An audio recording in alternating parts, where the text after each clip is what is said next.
Protesters chanted outside Fox Studios in Los Angeles as a contentious News Corporation shareholders meeting got underway.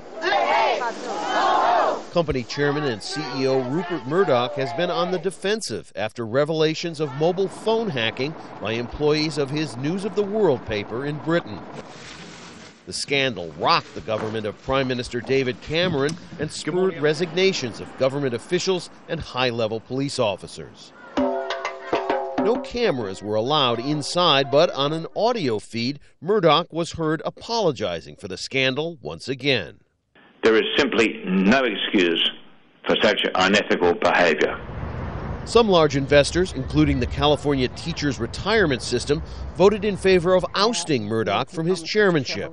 We want to push for an independent chairman, because if they have a CEO who stays in there, we need a representative on that board who looks out not just for the interests of the family, but for all the shareholders. But Murdoch, who with his allies controls almost half the company's voting shares, dismissed calls for corporate governance reform, disappointing activist shareholders. Well, Rupert is clearly in the bunker. This was the most undemocratic annual meeting I've seen after 12 different encounters with Rupert since 1999, and I think he's really quite paranoid.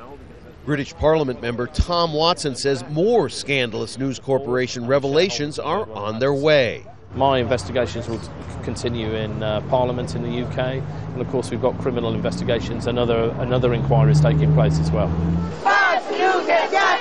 Many liberals in the U.S. revile Murdoch's Fox News because of its perceived right-wing bias. For now, Murdoch remains in position at the top of his media empire, but the protest vote by shareholders could force changes in the future.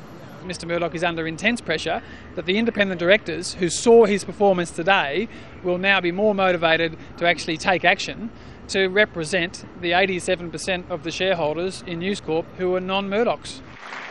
With his control over so many of the company's voting shares, Murdoch was able to stave off the investors' revolt. But his company remains under fire. Rob Reynolds, Al Jazeera, Los Angeles.